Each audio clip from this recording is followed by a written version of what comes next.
Hi guys, my name is Devon and welcome to my channel. Today I would like to talk to you about Masters of the Universe minifigures by Mattel that came in small Castle Grayskull. At least the first wave comes in mini-size Castle Grayskull capsules. So let's take a closer look at them, shall we? Over here we have Heman. And these kinds of figures, and some of you will probably recognize, came from Mattel a couple of years back during the time of the Masters of the Universe Classics craze. So some of them are just pretty much the same figures, with some new characters inserted this time around. So here we have Heman. He comes with his power sword that can be placed in either hand, and they do have articulation, only in the specifically in the arms. And the heads are actually pretty, actually they could turn a bit left to right, but there is no articulation in the legs, and there is no action features. Waistline also has movement. The armor is sculpted on, so it cannot be removed. And they came, actually all of them including Heman here, came in a capsule, mini-sized Castle Grayskull. Now I've seen some people putting detail and painting these castles to have more detail, and they look more colorful that way. But I think they look just fine, at least to me, this way, and I'm not much of a customizer to begin with, so I just avoid fiddling with it. So we can open it up. This is where the figure would be packaged in, and I have stored two of the checklists in here. So this is specifically all that you see in front of you, Wave 1. Wave 2 is already out in the stores. So this is a checklist for Wave 1, whom you can get. Now there is ways to know whom you're going to get, which I will mention in a bit. So on the side of the good guys, or the Warriors of Eternia, we have Heman, we have Bazoff, Man-at-Arms, aka Duncan, and we have Ramen. On the side of the bad guys, we have Skeletor, Trapjaw, Jitsu, and the Slime Pit Heman, again based on one of the vintage stories from back in the day. And he was, and I believe he made an appearance in the Masters of the Universe Classics storyline a while back. So that's the checklist for the Wave 1.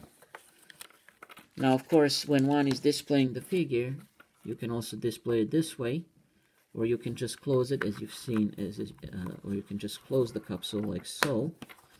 And there is some pegs here, so that you can attach your figure on top of it if you want to display it on the castle, that is. So there we go, Heman is standing right on top of it there. Now let's continue with the next one. There we have Bazoff.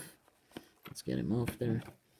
Bazoff comes with his battle axe. No interchangeable heads or anything, no extra weapons. He comes with his wings that have no articulation, so they cannot move, and he's missing his little yellow hat that he's known for, so that was not included. So some of these figures, even though they're very neat and I like the way they look, some of them would miss some of their accessories that one would expect or hope that they would be included. So in his case, he's missing his yellow hat, and he doesn't have any alternate heads. Let's say that he comes packaged with a head from the 2000X cartoon or anything. These are mostly meant to resemble their appearance for the most part on the vintage line. So next we have Ramen. He comes with his battle axe, no spring-loaded legs, I'm afraid, and he's heavily armored, so the only thing is his legs are so tiny and the top is very heavy because of the armor, and he looks very bulky. But if you have a very smooth surface, they should be able to stand on their own just fine, even though the legs are so small but the upper part of the body is so big. So there is always a worry there, will they be able to stand on their own? And I can tell you from my experience with these guys, they can, but I just prefer to display them on the top of the castles. Now I wish that the bad guys, meaning Skeletor, Trapjaw, and Jitsu, were packaged in the mini Snake Mountain castles, but they were just included in the Castle Grayskull instead. So next one we have is Man-at-Arms, who comes also with his big, large-size mace, and he's made to resemble more the vintage figure because he doesn't have the mustache. He comes with his armor, which is not detachable, the arm guards, and a very tiny shin guard there. Now, the only one I don't have from Wave 1, you will probably notice for those of you who are very familiar with this mini toy line, is Slime Pit Heman, and I'm honest, that's supposed to be a chase figure for Wave 1, but honestly, I'm not really interested in him whatsoever. I just find it a boring repaint, and I don't really care to look for him. So, next one here would be Skeletor, the Overlord of Evil. He comes with his Havoc Staff, which can be removed. And he has his classic costume with the crossed bones. And the armor again is not removable, but he looks pretty neat. So, moving along. Next one would be Trapjaw, aka Cronus. So Trapjaw here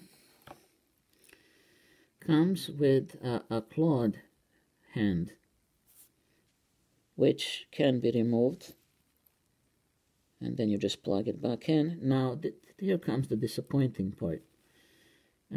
His jaw cannot be opened. That's a sort of a minor nuisance. So he's just sculpted like that, like so. He does have the storage area hooks for his other hand attachments, such as the hook and the laser gun. The only problem is he does not come with either. He comes with only a single attachment, meaning the claw, which can be stored. So there we go. But unfortunately, the other attachments are not included, which is a pity though. I wish they did include all the remaining ones. But oh well. I am assuming is to cut the costs. So as you can tell, some of the characters will lack some of the accessories that they should come with. At least when we remember how they look in the vintage line. And the last one to talk about in this group would be Jitsu, another evil warrior of Skeletor, which would be in a way an evil counterpart to Fisto, because this guy has an iron or gold, I'm not sure what kind of hand is it, but it's shaped to be like in a chopping form, or in a chopping shape, so there is no wrist articulation, so at least as far as his fist, well actually, there is no wrist articulation to speak of whatsoever. But there he could at least chop Heman in half. And he comes with his classic armor. He also comes with his itsy bitsy little sword, which is a little bit too small. I wish it was a little bit bigger than this, but okay. So yeah, at least he seems to be complete. He does come with his sword. But the ones that don't come with all the things they should come with is, as I already mentioned, Bazoff, Trapjaw, Heman as well, because he's lacking his shield and the axe. So he doesn't come with those at all. And the last one, who doesn't come with his sword that is an equivalent to Heman's, is Skeletor. He only comes with the Havoc stuff. Now, it's worth to mention that there is already a wave 2 of these kinds of figures out there, and the places I've seen that do sell something like this would be Walmart, and I have not seen it anywhere else because Walmart is the usual places I come across. The one place I did not see it at would be Toys R Us, and Toys R Us not in the States, of course, because it doesn't exist anymore. I'm talking about the Canadian Toys R Us, which is still very much alive. I have not noticed them there as of yet. Walmart only so far, excuse me.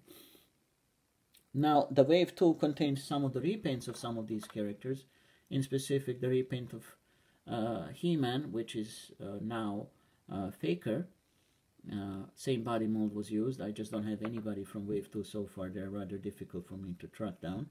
And I'm not interested in the entire Wave 2 anyway. I'm only interested in about 3 characters out of 8. There is also a repainted Skeletor to resemble a strange looking repaint from the 2000X toy line, where he's all chrome and gold and strange looking color scheme. Man-at-Arms comes also in a repainted scheme in Wave 2 to resemble a sort of his snake armor variation color scheme from the 2000X toy line. Trapjaw comes as a repaint to resemble his more mini comic book appearance with a sort of a fluorescent green color scheme. And then of course the other one, some of the figures that are the same and just packaged again with Wave 2 would be Heman and Skeletor. And we also have Faker in Wave 2, which uses Heman's body mold. And we also have Stinkor in Wave 2. And we have Beastman. Now, personally, I'm only interested in Faker, Beastman, and Stinkor. The rest is of no interest to me because they're just repaints, even though some of them may look interesting, but it's just not my cup of tea. Now, this line has a potential future to become very big due to the fact that there were already new sets announced and even some mini-sized vehicles based on the vintage vehicles. So it seems that we are bound to see a 2-pack of He-Man and one of his speedster vehicles in mini size. There's also going to be multi-packs of 4 figures in one packaging.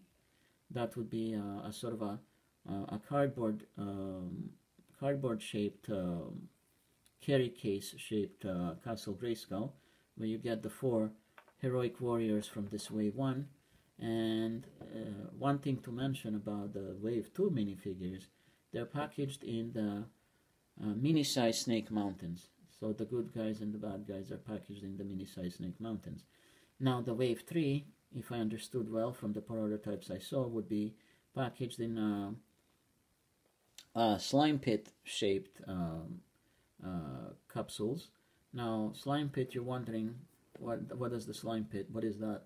For those of you who are not familiar with the He-Man, slime pit is a playset that was used for another faction in the Masters of the Universe called the Evil Horde, whose leader is Hordak, who used to be a mentor to Skeletor in the when they were much younger.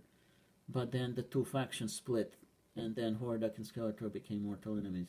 Anyway, so the Wave 3 will be packaged in a miniaturized version of Slime Pit. And of course there will be one more 2-pack of Skeletor and a Roton vehicle, meaning a vehicle that can spin. You can, for those of you who are familiar with the line, you know exactly what I'm talking about. But if I ever come across it, I would definitely review some of these other figures and maybe some of these vehicles sometime in the future. So this would be all for now for my segment on the Masters of the Universe minis by Mattel. They're out there, and if you guys are interested, you can still find them. They're much easier to find, except for the chase figures, than, let's say, the Masters of the Universe Origins, which is also available in stores now, again from Mattel. So happy hunting, guys, and I hope you enjoyed my video, and I'll catch you guys next time. Thanks for watching. Bye.